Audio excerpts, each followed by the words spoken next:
there's a couple things that have been jumping out to me this particular week. And I think the first thing is I've always tried to keep my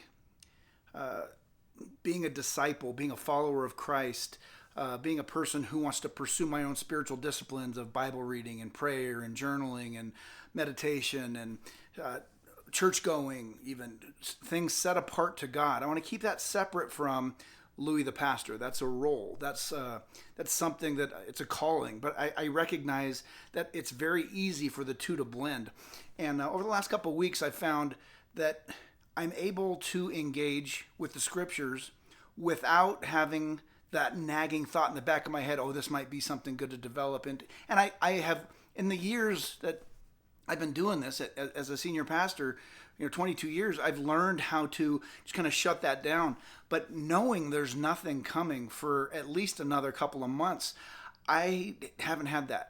And it's been wonderful to be able just to kind of wrestle through and to really focus and remind myself, I am a person who belongs to Jesus, and that's why I do what I do. I pursue these disciplines, not because I have a desire to do anything other than be a man who God wants me to be and to be becoming what he wants me to be.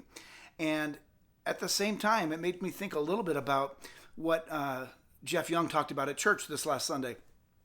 You got to know who you are not. You got to know who you are. And I immediately began to wrestle through, what does that look like for me, worked out and lived out in my life? And the thing that came up was the picture or the image of Abram before he became Abraham in Genesis 12, when it says God called Abram. And for the longest time, I think God called Abram into his purpose to be Abraham, the father of many. But it wasn't like Abram was living a bad life beforehand. He was prospering in his relationships. He was prospering in his family life. He was prospering in his possessions. His name actually means exalted or respected father. But it was in the middle of that God called him to something that was God's purpose for him. And it was God saying to him, I want you to become something more than what you have made so far.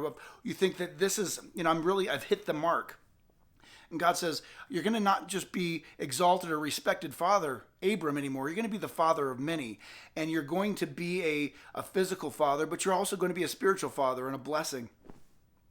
And it's made me really be asking myself, Lord, what is it that you want to call me continually to? Because I love my life and I love where God has met us and where he's taken us to this point.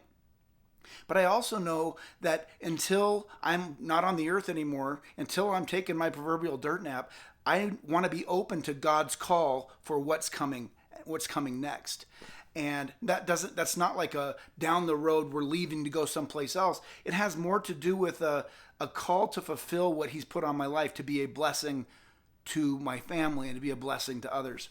And so I'm feeling stirred up about that, and I'm really trying to internalize those things, to be pursuing my relationship as a disciple of Christ, to do the things that I would do whether I'm a pastor or not, but then to also be saying, okay, Jesus, what do you have for me next? Excuse me. What do you have for me next in the things that you're calling me to? Let me not become complacent and stuck here or set here because things are good, but let me keep moving and keep growing with you. Talk to you guys soon.